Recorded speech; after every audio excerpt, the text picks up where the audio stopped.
Hey viewers, welcome to my YouTube channel GaspTech. This is the first video in the series Python programming. In this video, I'm going to introduce you to the Python package. So the topics we are going to discuss in this video: what is Python? Why Python is so special? What are the career opportunities if you know Python? How to download the setup file? And what are the development environments available for Python, and finally how to install supporting packages or the libraries. So what is Python? Python is a powerful high-level general purpose object-oriented programming language. So this programming tool can be used for a wide range of applications, and it is very simple to learn. It has a very simple syntax, and it is an object-oriented language similar to your C++ or Java. So this Python was created by Guido van Rossum in the early 90s. He actually started this as a hobby project during a vacation period, and now this Python is everywhere. So Python is an interpreter language that uses an interpreter to execute statements of code one by one. So it does not need a compiler. So this program is not converted to a machine language before being executed. So it is interpreted in the scripting language itself. Now why Python? What makes it so special? The first and foremost point, it is simple and easy to learn. The syntax is pretty straightforward. Anyone can self-learn Python. That is a specialty of this particular programming language. And it is open source. So there is no licensing fee. You can download every package for free of cost, and you can also contribute to the development. So it's a completely open source. It has an active community of developers who are constantly developing more packages that covers more range of applications and continuously improving the programming script. It has a huge number of libraries spanning a wide range of applications. Like I said, name any application. We have most packages available for a lot of applications, right? Say for example, machine learning, web development, or game development. You name it, and there is one way or another there is some kind of package available. So it's continuously evolving. The number of domains covered is being continuously evolving. A lot of advancements have been made. That's what makes it more special. It is compatible with different operating systems and various hardware. Linux operating system, by default it comes with Python. There is no need for any installation there. By default the Python is available, and for Windows and Mac OS, so you name it, for every platform this Python software is compatible. So these are the specialities that makes Python worthy. Career opportunities. Like I said, Python is being used in a wide range of fields. So there are a lot of opportunities. You just have to select your field and study the packages related to those fields. So I have listed a few here: web development, game development, big data analysis, web testing, AI data science, a lot more. There's web scraping, and there is machine learning. A lot of packages are available.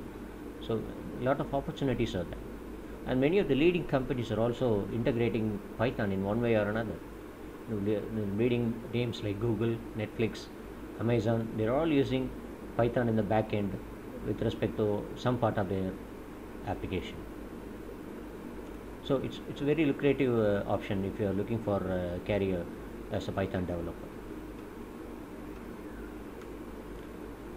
Downloading the setup file. So where do I download Python?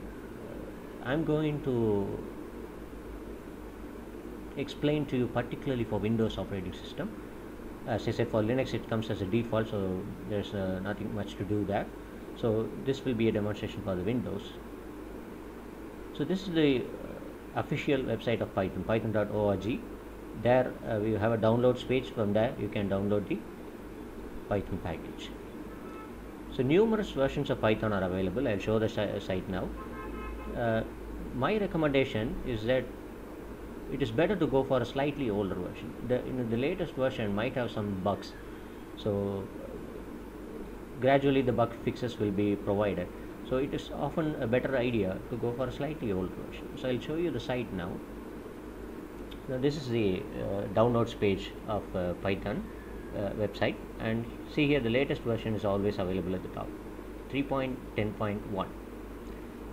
So if you scroll down, you can see here the older versions are all available till it goes back to Python 2.0.1.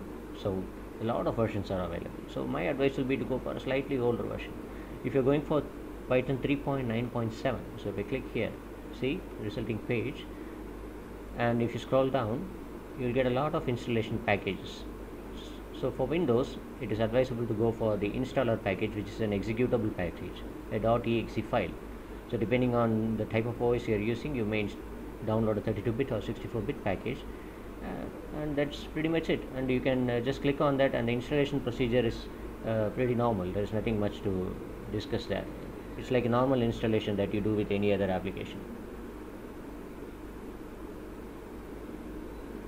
IDE stands for Integrated Development Environment, so which is basically a graphical user interface where the user can write their code and execute and view their results. Right? It's basically a user interface. So Python comes with a lot of IDEs. Many different IDEs are available. Each comes with their own advantages. So I'll discuss a few here. So some of the widely used IDEs. The first one is idle. This is a default interface that comes along with the Python package. So when you install Python, like I showed in the previous slide, the idle comes as a default along with the package. So in our videos, we will be using idle. So in our series, we will be using the idle package most of the time. Then we have Spyder. This is similar to a MATLAB software. If you have used MATLAB, if you're looking for a similar environment, a similar interface like MATLAB, then Spyder is a good choice. Then we have PyCharm. This comes with a lot of attractive options. The installation of packages are very simple, and it has an autocomplete option, similar to your mobile SMS, right? When you type, you get the autocomplete option in your keyboard, right? Your mobile keyboard. Similarly, in PyCharm, it comes with an autocomplete option. So when you type the first few words of a command, it shows options which you can select, so you don't have to type the entire thing. So it's pretty attractive. Then we have Jupyter Notebook, which is an online coding package. It's a cross-platform coding, so it supports many languages, and it's used pretty widely for Python. It comes with a lot of its own advantages as well. So many people are using Jupyter Notebooks. And then there is Google Colab, which is a Google project. Again, this rather uses the Jupyter Notebook. So the same thing as Jupyter Notebook, but the advantage is that it is easier to share using Google Colab. You can share the files, you can upload it to GitHub, and also in Colab you get a remote GPU support, a graphical processing unit, so that if you have any computation intensive programs, that can be executed in an efficient manner if you are using Google Colab because of the GPU support. So these are the famous IDEs or popular IDEs available. In addition to that, there are many more IDEs. You can explore that, find the one suitable for you. There is Sublime Text 3 and a lot of more IDEs. So find which one is suitable for you, and you can kickstart your journey. In addition to this, many more online compilers are available. Even compiler apps are available for your phone. Each comes with its own advantage and disadvantages. You can explore, and you can choose the most appropriate one for your purpose. And installing packages. So once you have installed Python, so for most of the operations, we will need to install many packages. Right? So for example, if you are going to plot something, so you will probably need a matplotlib package or a SNSplot package. And if you are going to do numerical computations, then you need NumPy packages. So there are many more packages which will time and again you will need to install those packages. So how to do that? For installing the supporting packages or libraries, you can use pip. So where is this pip? So there is no need to separately install this pip. It is installed along with your default package. Right, in the previous slides we have seen the default package, right, the Python executable file. When you install using that Python executable file, this pip is installed along with it, so there is no need for separate installation. So how to use this pip? So this is the syntax: pip space install space package name. This you have to type in the command prompt, hit enter, and your package is downloaded in no time, right? So for example, pip install numpy, so that will install your numpy package. So even though we are executing this in the command prompt, so this is accessing the internet to download the package. So a very important note is that you have to stay connected to the internet. Again, I will show you a little demonstration. So this is the command prompt here. So now I am going to check my Python version that is installed. So Python -- version 3.7.7, that is the version I have installed in my system. Now I want to install a package, say numpy, pip install numpy. So that's the syntax. So it will look for the package. Since I have already installed it on my system, so it will probably say that the package is already available. So this is the procedure. If a package is not available, it will fetch the package from the appropriate resources and it will install the same in my system. So this is how you can install packages. It's taking a little time, so let us not worry about that. So let's get back to our presentation. And I'm going to give you a resource here. This is a wiki page, an information page, beginner's guide. So this comes with a lot of resources that you can use to learn Python. So I'll show you that page. So if you see here, so you're having a lot of resources here. You have a lot of sites that offer coding capabilities. Okay, you can use any of these sites to learn your Python programming. All these sites comes with compilers. You can use online.